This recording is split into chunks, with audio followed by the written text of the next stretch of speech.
Assalamualaikum warahmatullahi wabarakatuh. Halo semua. Kali ini saya akan menjelaskan teknik clustering yaitu K-means. Tapi sebelumnya kita bahas itu apa clustering.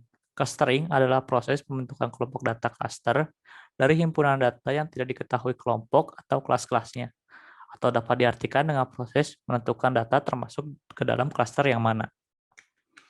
Teknik-teknik clustering ini ada banyak. Pertama bisa ada K-means, kedua ada model cluster terbobot, 3EM, atau expectation maximization, keempat spectral clustering, kelima cluster hierarki aglomeratif, dan lain sebagainya.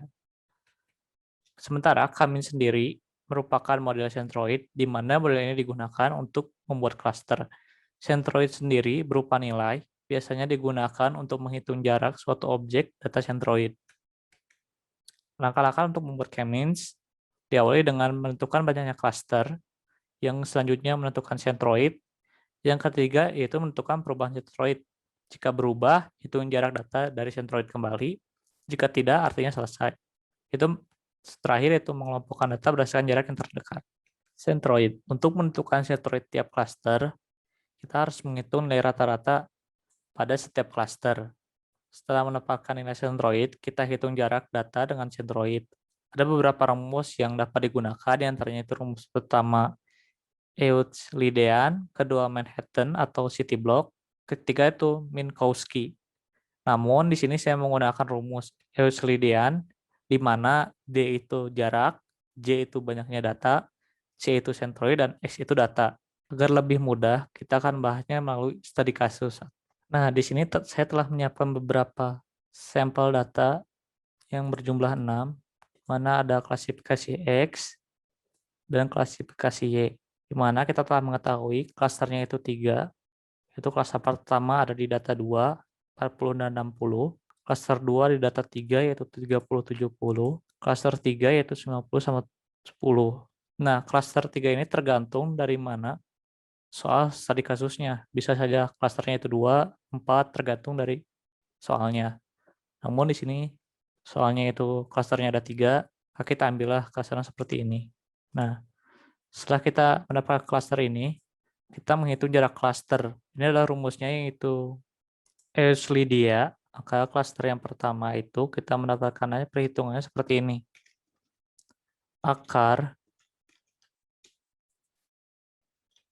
untuk data X pertama kita kurangi dengan C1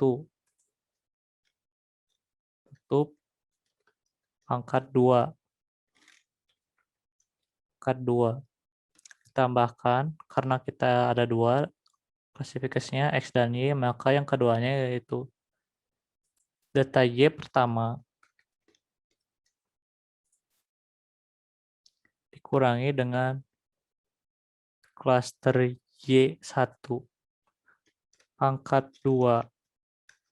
Hasilnya 60.827,6. Nah, ini dilakukan kepada klaster pertama, yaitu perhitungan klaster pertama hingga seterusnya sampai data ke-6.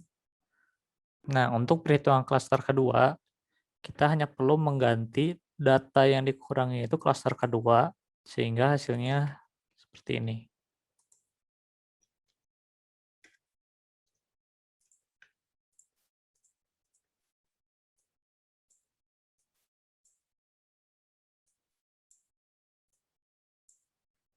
Nah, sehingga hasilnya 72.008.011.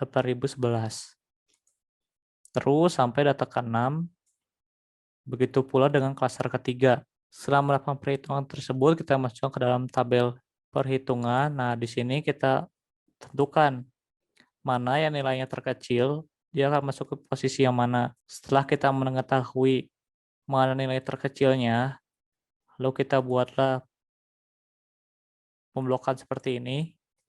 Yang ini gunanya memisahkan mana yang klaster pertama, satu, kedua.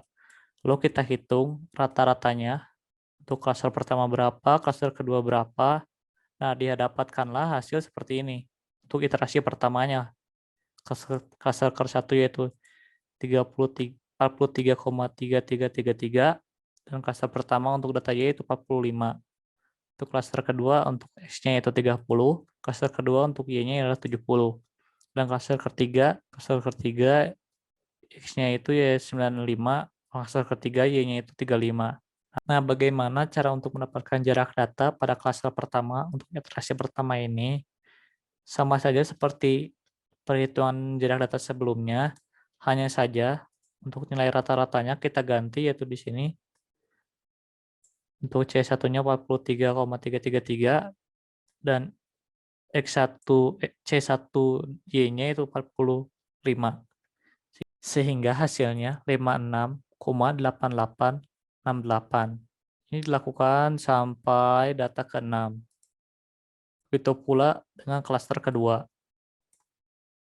Dan seterusnya sampai klaster ketiga. Sehingga kita mendapatkan perhitungan seperti berikut. Lalu kita tentukan kembali ada di manakah nilai terkecilnya. Ternyata untuk data nomor 1, klaster terkecilnya di data klaster 3, klaster 2, data kedua, data ketiga, klaster kedua, data keempat, klaster ketiga, data kelima sama keenam adalah klaster ke-1. Setelah ini, kita hitung rata-rata kembali. Memisahkannya itu C1, C2, C3 dari perhitungan rata-rata. Disebutnya ini iterasi kedua. Untuk setelah mendapatkan rata-rata tersebut, kita hitung kembali klasternya sehingga menghasilkan perhitungan dan mengetahui klaster mana data tersebut. Setelah kita menghitung kembali, ternyata pada iterasi ketiga itu datanya sama, artinya tidak ada perbedaan dari iterasi kedua. Artinya kita tidak perlu lagi melakukan perulangan kembali karena data sebelumnya sudah sama dengan data yang telah kita hitung. Artinya tahapan decision ini telah selesai. Mungkin sekian dari saya. Semoga kalian paham. Assalamualaikum warahmatullahi wabarakatuh.